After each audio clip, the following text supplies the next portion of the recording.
Bharatiya Janata party ने उत्तर प्रदेश विधानसभा चुनाव 2022 में 3 मार्च को होने वाले छठे चरण के मतदान वाले क्षेत्रों में अपनी ताकत झोंक दी। छठे चरण में 3 मार्च को 10 जिलों के 57 विधानसभा क्षेत्रों में मतदान होना है। मुख्यमंत्री योगी आदित्यनाथ का शनिवार को भी तूफानी दौरा रहा। मुख्यमंत्री योगी आदित्यनाथ का आज भी तूफानी दौरा जारी है। सबसे पहले वो अंबेडकर नगर में 2 जनसभा को संबोधित करने पहुंचे। वहीं अंबेडकर नगर की कटहरी में इंटर कॉलेज में पार्टी प्रत्याशियों के समर्थन में जनसभा को संबोधित करने पहुंचे मुख्यमंत्री योगी आदित्यनाथ ने सपा पर जमकर हमला बोला। उन्होंने कहा कि डॉक्टर राम मनोहर लोहिया कहते थे कि एक सच्चे समाजवादी को संपत्ति और संतति से दूर रहना चाहिए। जो ये कथित समाजवादी हैं, इनका नारा है सबका साथ पर सैफई खानदान का विकास। वहीं सपा ने अपने शासनकाल में सिर्फ अराजकता ही फैलाई है। गुंडागर्दी अपने चरम पर थी। सीएम योगी आदित्यनाथ ने कहा कि पहले बिजली कुछ खास विधानसभाओं या जिलों को मिलती थी, लेकिन आज पूरे प्रदेश को 24 घंटे निर्बाध बिजली मिल रही है। पहले सपा और बसपा गरीबों का पैसा खा जाती थी। सरकारी राशन हाथी के पेट में चला जाता था, लेकिन अब महीने में 2 बार फ्री राशन मिल रहा है। मुख्यमंत्री ने कहा, जो लोग पहले दंगा कराकर राह हर जिले में चलते हुए लोगों और व्यापारियों से फिरौती और लूटपाट कराते थे, उनके राह चलते हुए गुर्गे हमेशा तमंचा रखते थे, आज वे हनुमान जी की गदा रखकर घूमने लगे हैं। इसके बाद इसी जिले के अकबरपुर विधानसभा क्षेत्र से बीजेपी के प्रत्याशी धर्मराज निषाद के समर्थन में अकबरपुर इंटर कॉलेज में रैली करेंगे। सीएम योगी आदित्यनाथ बलिया में भी जनसभा को संबोधित कुछ देर में करने पहुंचेंगे। सीएम योगी आदित्यनाथ बलिया में भी जनसभा को संबोधित करेंगे। बलिया नगर में वो बीजेपी प्रत्याशी दयाशंकर सिंह और बेरिया में मंत्री आनंद स्वरूप शुक्ला के समर्थन में जनसभा को संबोधित करेंगे। इसके बाद कुशीनगर के फाजिला नगर में सभा करने के बाद वह शाम को गोरखपुर की पिपराइच विधानसभा क्षेत्र के जीतपुर बाजार और गोरखपुर ग्रामीण के रामलीला मंदिर हासूपुर में जनसभा करेंगे। पिपराइच से महेंद्रपाल सिंह और गोरखपुर ग्रामीण क्षेत्र से विपिन सिंह मैदान में हैं। फंस जाता है वहाँ और ये फिर वो कहेंगे पब्लिक को दिखाइए, पब्लिक को दिखाइए। इस बात को प्रदर्शित करती है अयोध्या में भारतीय जनता पार्टी की रविंद्र की सरकार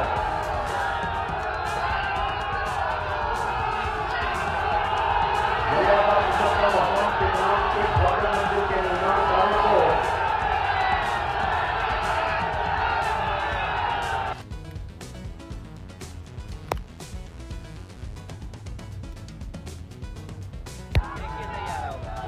और आपका अम्बेडकर नगर भगवान राम और निषाद राज की मैत्री के रूप में इस कटहरी सीट पर निषाद राज पार्टी के प्रत्याशी के रूप में से अवधेश द्विवेदी को चुनाव मैदान में उतारी है।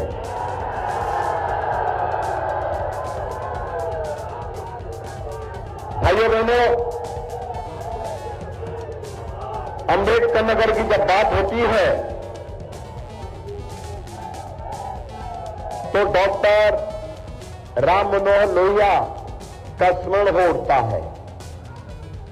हम सब इस बात को जानते हैं कि डॉक्टर राम मनोहर लोहिया की पावन भूमि है। डॉक्टर लोहिया के बारे में कहा जाता था बहुत बड़े समाजवादी चिंतक थे। उन्होंने 1960 के दशक में